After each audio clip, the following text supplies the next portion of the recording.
I don't know about electric cars. Honestly, like I'm thinking about it. I think Tesla took a dive, and I don't know. What do you mean took took a dive? Stock price?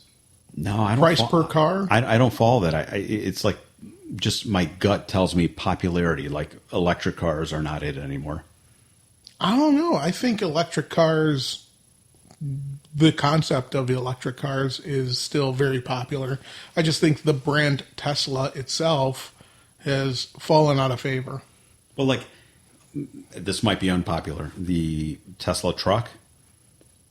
The Cybertruck? Cybertruck. That's a Tesla product. Right? Oh, yeah. And so I see it. It was ugly to begin with. I'm just not, doesn't impress me. And so the other day I'm on YouTube and I look and I see that like sales have dropped like massively, right? Like the resale on them is terrible. Well, the original sale on them was terrible. I think sticker price on something like that's like $110, $120. Oh my gosh, that's way too much. And there was a waiting list to drive something that looks like a 5-year-old drew it on a piece of construction paper. That's it. That's that car. When you were in 3rd grade and you drew that car, that's what it looked like. Yeah, draw me a car. Ooh, it looks like a Cybertruck. And then some guy named Elon Musk says, you know what? I'm going to make this work. And I'm going to make it popular. And then it got really popular really fast. And now you couldn't pay me enough money to drive a Cybertruck. I just feel like they dropped in popularity. That's my gut. I don't have any facts. I can't say for sure that's. So we're just going off a gut feeling. Tesla, old news. My gut is typically right. Just saying. Not gonna lie. My gut is right. We should start the show. Do it. All right. Here we go.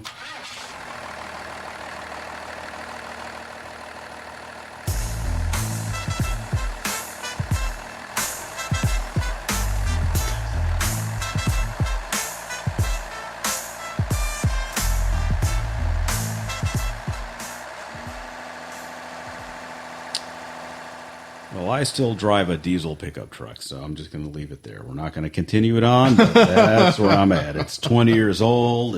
Yeah, you drive a 20-year-old truck. You're not going to be the biggest advocate for electric vehicles at all. Honestly, my house has no outlets outside. Doesn't matter.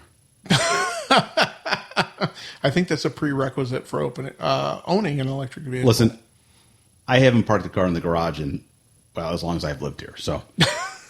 I'm certainly not plugging the car in. That's just not going to work. Yeah, my garage is used for mostly storage as well. But, I mean, I did look at. I mean, we're on the topic of electric cars, so we're gonna stay on topic for another couple minutes. This September, VW was running a extremely good promotion. They had great lease offerings on one of their electric vehicles, small SUV. It would have cost $214 a month to get a fully loaded get out of here Volkswagen i4. You can't get any car for $214 a month. I don't care who you are. Can you really? $214. You guys our two listeners, you can't see this, but Alonso is looking at me seriously right now. Well, because I almost considered it I considered it to the point where we contacted an electrician who can get this box installed for us, because I thought I was of the same mindset. $214 a month. Who's going to give you a car for that? Answer: Volkswagen. We did not do it. Is that the truth though, or no? 1,000%. How much down? It was under $2,000. That's a steal. But the mileage was kind of not what we were looking for. Yeah, there you go. Once we upped it to the mileage that would be appropriate, it was a whopping $243 a month. That's still a steal. And this will... I'm not a lease fan, by the way. Just saying. You know me better than anybody else that's listening to this podcast, all 4 of our listeners. That's a little bit out of my price range. Hey, I live in a home where there are 0 car payments made. It's been like that for a couple years now, and we're content with our 10 and 9-year-old vehicles. Hey, there's nothing wrong with that. That's fine. Nothing at all. Hey, it still drives like it was brand new. Okay, that's not true. It still drives. It still drives. That's what's important. All right, well. My 20-year-old pickup truck, I just invested some money into it. It needed brakes and et cetera, et cetera, et cetera. Oh, yeah? No problem with that. I spent the money. Yeah, you spent the money. You got it running tip-top shape. Always. Did anything weird happen a few days after you got it back from the mechanic? If you're referencing the big diesel spill in my driveway. I did see a blanket on your driveway as I pulled up this morning. Old news. It was just a plastic fitting that broke. It's fine.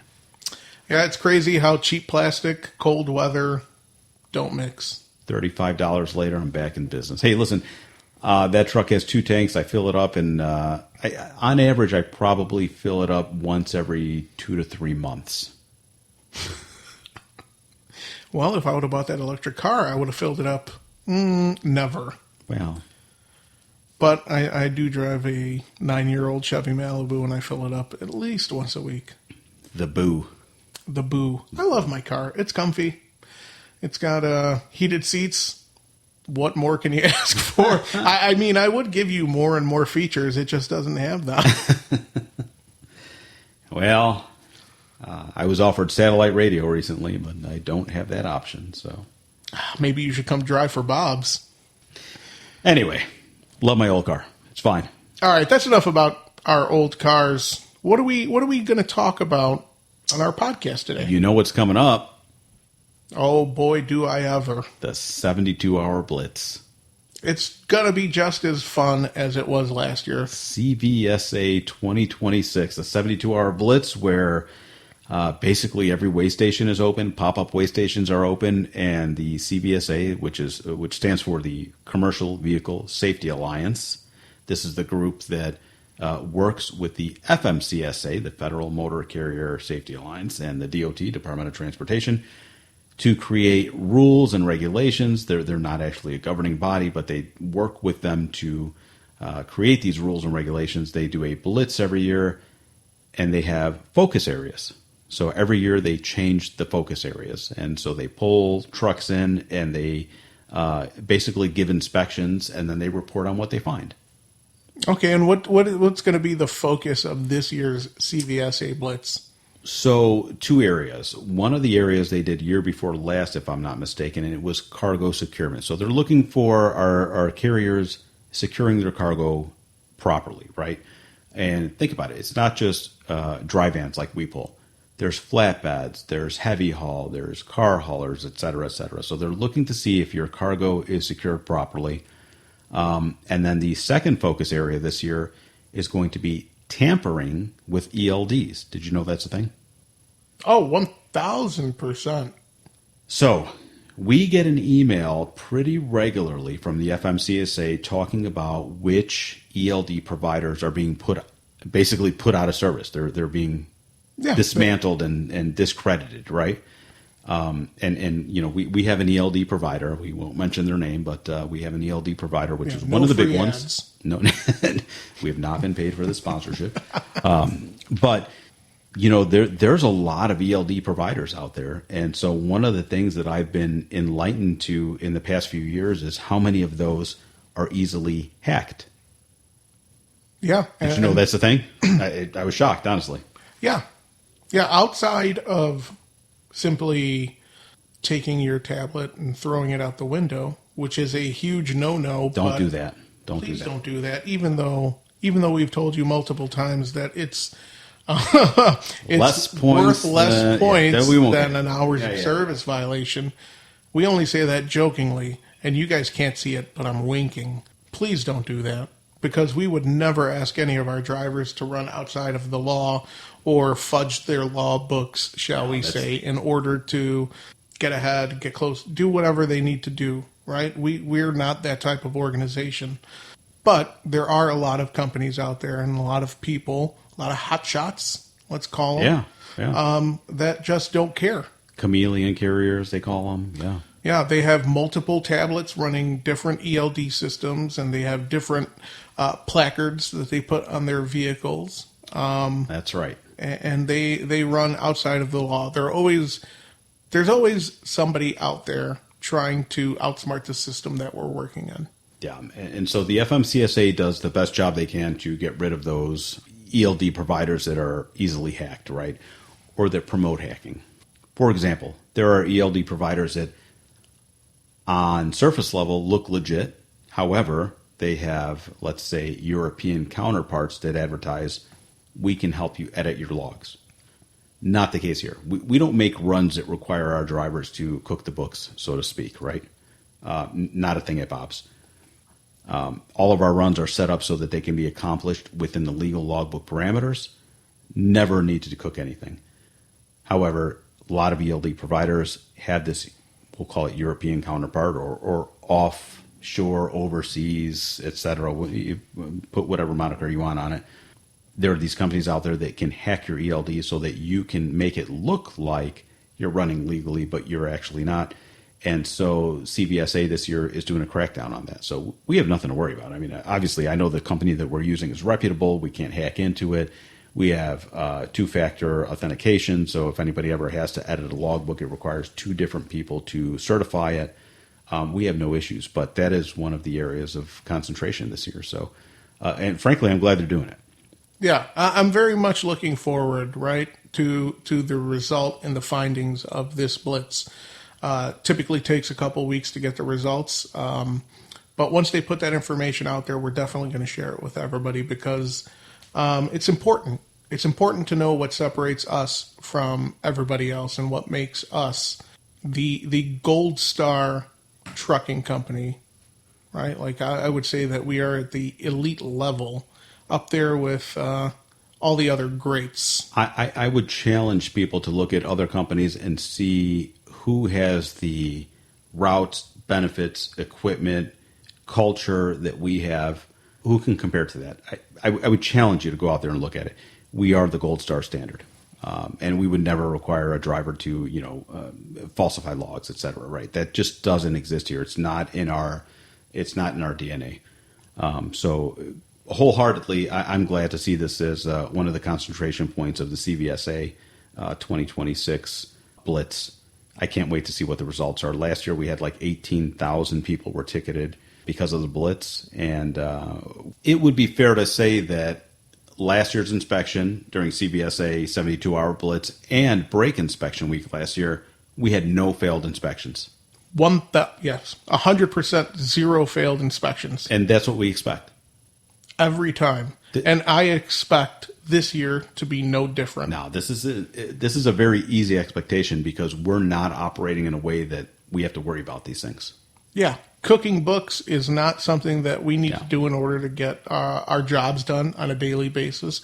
And cargo securement is everyone's responsibility, from the warehouse down to, the truck driver, down to us. Yeah. Yeah.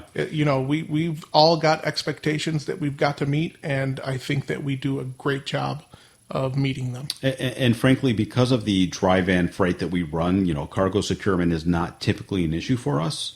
Everything's contained within the trailer. We're not running flatbed and having to chain up and tarp up and move multiple pieces of equipment, etc. So this is not typically an issue for us. We strap up the rear of the trailer where it's needed, where cargo may or may not fall out of the back door. So that's strapped up to avoid those issues. And beyond that, thank you for knocking on the wood. That's me knocking on wood. It's real wood, by the way. That's walnut, as a matter of fact. For all of you wood connoisseurs out there. For the listener out there. Thank you, listener, for being out there. Not an issue for us. So I fully expect that this year's CVSA 72-hour Blitz, I hope we get it inspected because I fully anticipate getting clean inspections out of it. Like, that's a given. That is the expectation. Yeah. Perfection is the expectation. And we're setting the standard. The standard is the standard. As so eloquently We're drawing the line in the sand. We are setting the standard. The standard is the standard. And if we let that slip, why even have standards? Yeah. And we're always striving for perfection, right? We always want that 100%, that gold star. You know what? Let's just kick it off to our guests who are going to do a deep dive into the CVSA. Yeah, we'll talk intimately about it. Give us a little bit more information on what to expect. Fair enough. Let's let them get to it because we have no worries in the world. I'm not worried. I'm knocking on wood, no. Stop. But I'm going to knock on wood Stop just knocking in on wood. case. We're fine. We're fine. We're absolutely fine. All right. Take it away, guests. All right, we'll kick it off here. You know, usually when we see a way station flashing that bright neon open sign on the highway, we just keep driving. Yeah, we're in our cars. We just cruise right past in the left lane. Exactly. Maybe we feel a little annoyance at the traffic merging in and out. Yeah. But I want you to picture yourself in the cab of an 18-wheeler. It's a Tuesday morning in mid-May of 2026. You see that light, and it isn't just an annoyance. Oh, absolutely not. It's a total blood pressure spike. Right. Because in that specific moment, that light means something very different than it does on a random Tuesday in October. You look over, and the ramp is packed.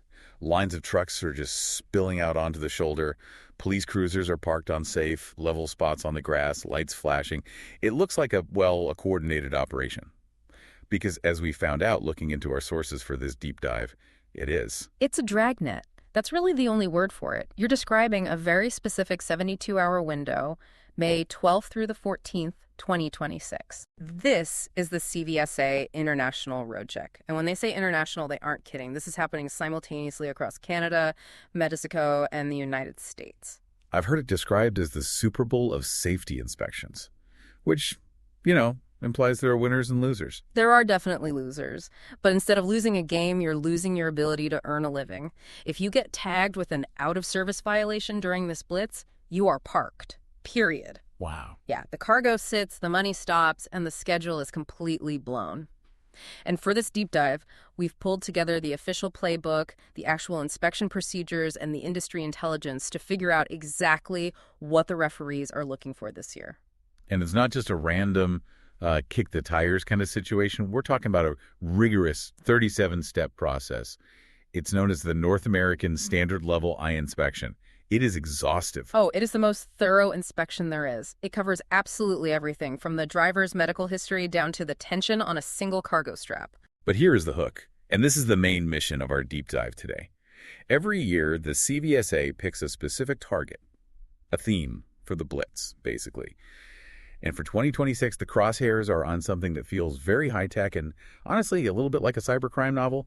They are targeting ELD tampering. That's right, electronic logging devices, the digital black box of the trucking world. So whether you work in logistics or you're just a driver who gets nervous passing a big rig in the rain, this matters to you because this is the story of a technological arms race happening right out there on the interstate.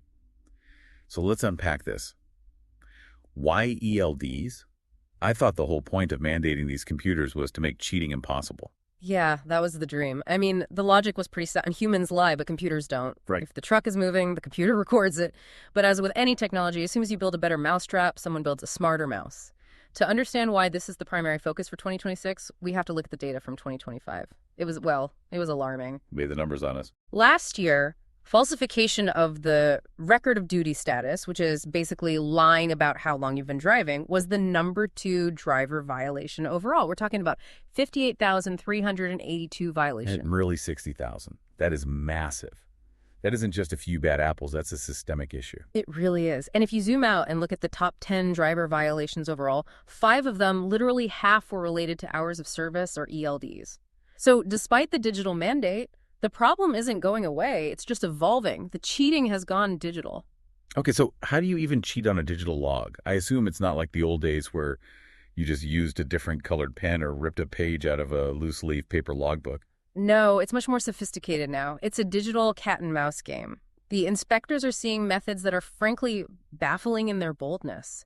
Jeremy Distro, who is a roadside inspection specialist for the CVSA, gave a really vivid example in our sources of what they're finding. He calls them ghost trips. Ghost trips. It sounds like a horror movie, but I assume we aren't talking about haunted trucks. In a way, we are. We're talking about phantom data. Imagine an inspector pulls a truck over. They plug into the ELD, the digital log, and the screen tells them a perfect story. It says this driver was off duty and resting in Santa Fe, New Mexico on January 1st. The graph looks perfect. Clean record, driver is arrested, everything looks completely legal. Right. But then the inspector asks for the supporting documents, the analog stuff, a fuel receipt, a toll booth ticket, a bill of lading, and suddenly the inspector is holding a printed receipt from a truck stop in Fargo, North Dakota, stamped January 1st. Okay, hold on. Fargo to Santa Fe. That isn't a rounding error. That's 1,000 miles. You can't teleport an 18-wheeler. Exactly. The driver physically couldn't have been where the computer says they were. The ELD has been manipulated to show rest while the truck was actually burning diesel across the Midwest. Disbro noted that often the falsifications are days off from reality. That is wild. Because for years, the narrative was that ELDs were the silver bullet. You can't cheat a computer. But it turns out if you feed the computer garbage, it gives you a garbage log. Garbage in, garbage out. And it isn't just faking location. There's another trick called the invisible edit. This sounds even more like a spy movie. It sort of is. Federal regulations require that if you edit a log, say you forgot to switch from driving to off-duty, that edit has to be flagged. It leaves a digital breadcrumb trail so an inspector can see the change. But bad actors are using unauthorized software that allows them to manipulate the record so it doesn't look edited. That's scary. Because if the edit is invisible, the inspector sees a perfectly clean record. Well, until they cross-reference it with that fuel receipt from Fargo. But here's the real problem, and this is a big takeaway for everyone listening. When an inspector catches this, when they find the ghost trip, they can prove the record is false. But they cannot determine when the driver was actually sleeping or driving. It becomes a black hole of data. Exactly. You know they're lying, but you don't know the truth. You don't know if that driver has been awake for 24 hours straight behind the wheel of a 40-ton missile. That's a massive safety risk. And I imagine the trucking industry itself, the honest carriers, they must be absolutely furious about this. Oh, they are. State trucking associations actually released a strategic plan called the Fight for Fairness and Safety. They identified ELD tampering as a top priority. It's not just about safety, it's about unfair competition. Right, the economics of it. Exactly. If you're following the rules and parking your truck to sleep, you are losing money compared to the guy who hacks his log and drives all night. So the 2026 Roadcheck is really about leveling the playing field as much as it is about safety. Now, let's pivot. We've talked about the digital side, the ghost trips. But once the inspector looks at that screen, the real physical work begins. We mentioned the 37-step gauntlet. Walk us through this because it sounds incredibly intense. It starts before the inspector even says hello. Step 1 and 2 are literally about setting the stage. The inspector has to choose a safe location, paved, level, away from traffic. They are strictly warned to avoid hills, curves, or soft shoulders. Right, because, and we'll get to this, you're about to crawl under a massive vehicle. You do not want it parked on a slope. Exactly. It's survival first, paperwork second. And as the truck approaches, the inspector's already working. They're watching how the vehicle moves, looking for sagging suspension, listening for air leaks. Then comes the interview. Steps 3 through 5. The vibe check, if you will. In a professional sense, yes. They are gauging the driver. Is there illness, fatigue, signs of impairment? They're checking seatbelt usage immediately. And then comes the document dump. License, medical examiner certificates, skill performance evaluation. And for 2026, a major check is the status in the Drug and Alcohol Clearinghouse. That's the database that tracks violations, so drivers can't just switch companies to hide a drug test failure, right? Correct. It's a crucial stopgap. Once the paperwork is cleared, the inspector steps out of the cab and begins the walk-around. This is steps 14 through 27. They circle the entire vehicle. And I noticed in the source material there's a very specific note about checking the lights. It says, do not use four-way flashers to check turn signals. That seems oddly specific. Why is that? It's a great detail. If you turn on the hazards, all the lights blink. It looks like everything is working. But that doesn't tell you if the turn signal switch is working correctly or if the individual circuits are isolated. You could have a short where the left signal triggers the right signal. Oh, I see. Yeah, an inspector will make the driver toggle the left signal, then the right signal, ensuring they operate independently. It's about total functionality. That makes perfect sense. Now, I saw a warning in the procedure for step 18 that actually stopped me cold. It was labeled caution. And it just said, never place yourself in between tires of tandem axles. Yes. The kill zone. Is it really that serious? Think about the physics. You've got a set of tandem axles, those dual wheels at the back of the tractor. There's a very small gap between them. To inspect the hub seals or the brakes properly, you have to get close. But you're standing between massive rubber tires that are under immense pressure. And if the driver sneezes? If his foot slips off the clutch? Or even if the air suspension just decides to settle. If that gap closes or the truck rolls just 6 inches, there's nowhere for a human body to go. Wow. That changes the whole vibe of the inspection for me. It's not just a bureaucrat with a clipboard. It's someone standing in a crush zone, trusting a stranger in the driver's seat not to make a fatal mistake. Precisely. That is why step 1 is select a safe location. If the ground isn't level, if there's gravel, if the truck can roll, you don't do the inspection. The procedure explicitly reminds inspectors of the danger. They are checking the lower fifth wheel, the sliding mechanisms, fuel tanks, exhaust systems, all while standing inches from traffic on one side and a machine capable of crushing them on the other. No, we haven't even gotten underneath the truck yet. No, that's the next phase. Segment 3 of our deep dive, getting dirty. So this is steps 28 through 30. The inspector actually goes under the vehicle. They have to. You cannot inspect a brake pushrod from the outside. But notice the protocol here. The procedure states the inspector must inform the driver they are going under. They have to enter the undercarriage in full view of the driver. That's a survival rule. You do not want the driver deciding to inch forward to grab a soda while you are looking at the drive shaft. Exactly. Key must be in the on position, engine off, transmission in neutral, wheels chalked. Once they're under there, they are looking at frames, suspension, and the big one, brakes. Brakes are always a huge part of these inspections. How do they actually test them without driving the truck? It's a process called checking adjustment. They mark the push rods, that's the part of the brake chamber that actually moves to apply force. Then they have a signal for the driver to apply the brakes. We call it the squeeze. The driver applies full pressure, maintaining 90 to 100 psi. And the inspector's under there watching. Measuring. They measure how far that pushrod travels. It's simple geometry. If it travels too far, it means the brake pads aren't making contact soon enough. The brakes are out of adjustment. They won't stop the truck in time. They also listen. Step 32 is the air loss test. With the brakes applied and the engine off, they listen for the hiss of leaking air. A silent truck is a safe truck in this instance. Now, the sources mentioned some high-tech gear for this too. The PBBT, performance-based brake testers. These sound like treadmills for trucks. That's a really good analogy. These are machines, either roller testers or flat plate testers, that can measure the actual braking force of the vehicle. It takes the guesswork out of the measurement with the ruler. The standard is strict. The vehicle must achieve a braking force of 0.435 G. 0.435 G. That's a panic stop, basically. It's aggressive braking. But here is where the tech hits a wall. The expert source highlighted a really interesting problem with these machines when it comes to spread axles or lift axles. These are the axles that can be raised or lowered depending on the load weight, like you see on dump trucks. Right, or axles that are spaced far apart. Here's the physics problem. These machines rely on friction. To test the brake, the tire needs to grip the roller. But if a lift axle is deployed but carrying very little weight, say under 3,000 pounds, when you put that tire on a high-torque roller machine and hit the brakes, there isn't enough downforce. None.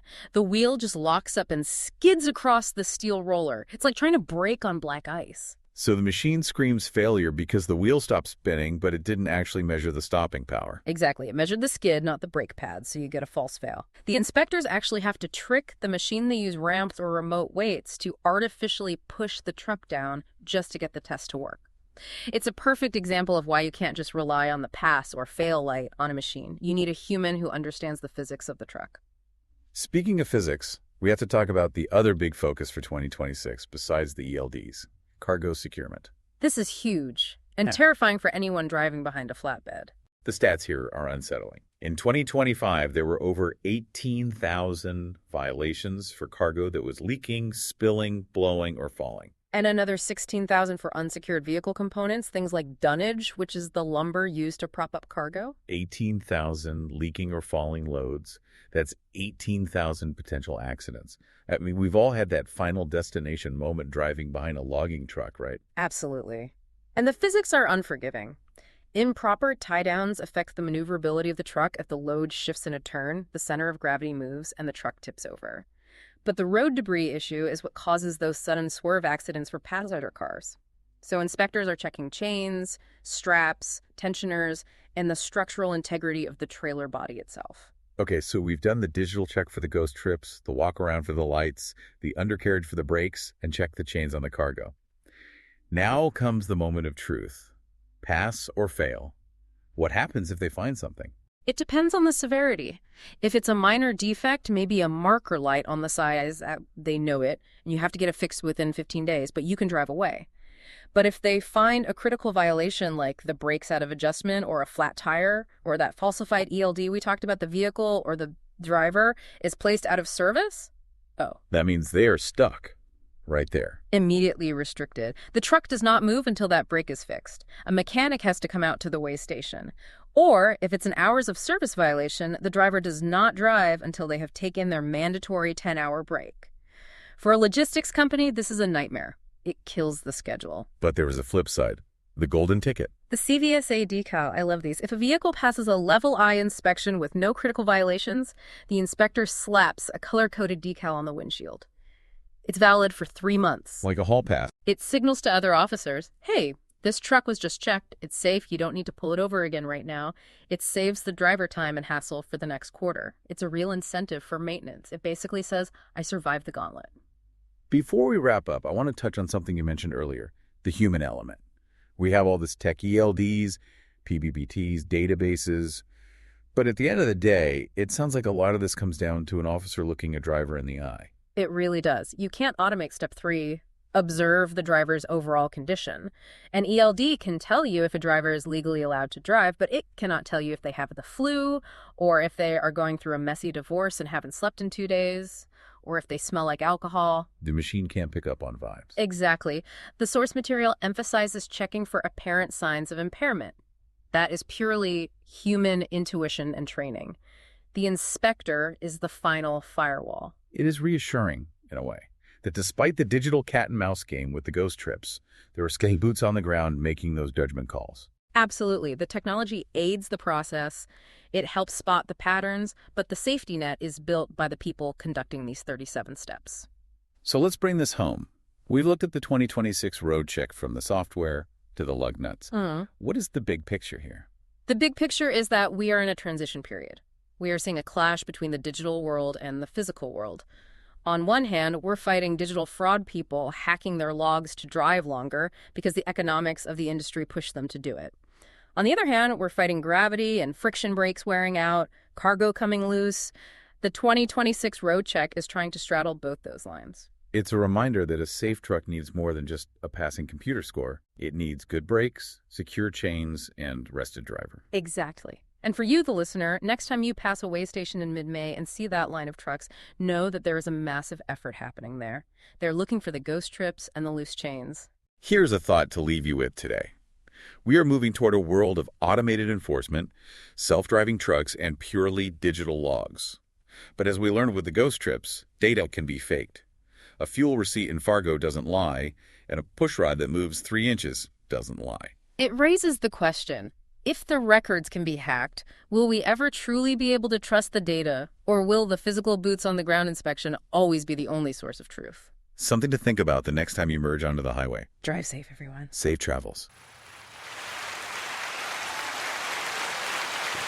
That was excellent. What do you think? Yeah? Super informative. They are much better at this than we are. But at the end of the day, we know what the inspections are. CVSA 2026, we are going to pass with flying colors. No issues here. We know our drivers are doing the proper pre-trips. We have a solid maintenance staff. This is going to go off without a hitch. It's going to be another good year for Bob's Discount Furniture and Bob's Transportation when it comes to our CVSA Blitz, and which is what are the dates for this year's Blitz? We are May 12th through the 14th. We are going to hit a home run.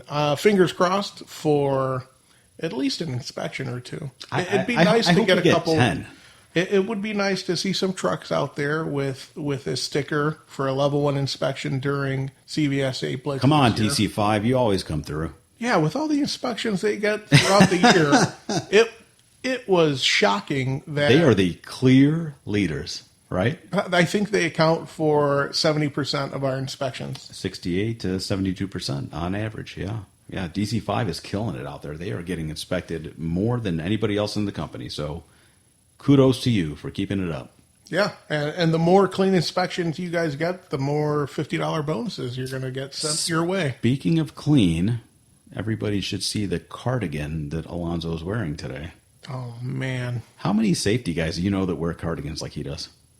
0, because I own way too many. How many do you own exactly? Because I'm curious. You have got more cardigans than I've ever witnessed. If I had to Not to put you on the spot. if I had to take inventory, I can't. But off the top of my head, maybe a dozen. Really? Yeah, I love. Who doesn't love being cozy? My whole demeanor is cozy. I don't know if you guys haven't picked up on that, but I am a cardigan sweater. Hey. I am warm and inviting, whether you want me to be or not. Just bring it in for a hug. Yeah, I'm big on hugs, big on warmth, but mostly big on comfort. Well, And I hate wearing jackets and coats. way to go for you. You're like keeping it up. I feel like you're keeping the cardigan business alive and well. Hey, somebody's got to buy them. Might as well be me. But I will only buy them when they are on sale. Listen, there's nothing wrong with being frugal. Just putting it out there. Hey, As a frugal driver of a should've been money. 20-year-old truck, there's nothing wrong with being frugal. We're going to change the name of this show to the Frugal Podcast, and we're just going to start giving people tips on when to shop for clothes and how to save money. How do you think our drivers would take it if we just issued a company cardigan? If I can make that our uniform, everybody would be upset. You would except be for me. fired tomorrow. I don't know, man. Not everybody can pull it off. I'm just saying. Uniforms are where it's at. Is all I'm going to say Listen, on that topic. I'm a fan of the like that look, right? Like when everybody has that same look. So whether it's whatever the uniform is, right? Like I'm a fan of that look. Cardigans across the driver pool, arguable. I think they can pull it off. You think so, huh? Oh yeah. I think we have a number of drivers that can pull it off. Nothing says Bob's transportation like a cardigan and a 12-inch beard that's touching your belly button. Well, there's that. We've got some individuals with beards. Let's say it's might have been a prerequisite at some point. I don't know about today, but It's still early in the year. I'm not going to rule out that 2026 may not be the year of the cardigan. I thought you were going to say year of the beard. And the bearded cardigan. Is that a thing? Can it be a thing? Bearded cardigan? I don't know. I feel like you're reaching here, but anyways. I'm trying. All right. I guess with that, we'll bid adieu to this episode and happy CVSA 72-hour Blitz 2026. Keep it safe, everybody. Can I hit the button? Hit the button, please. I'll hit the button. There we go.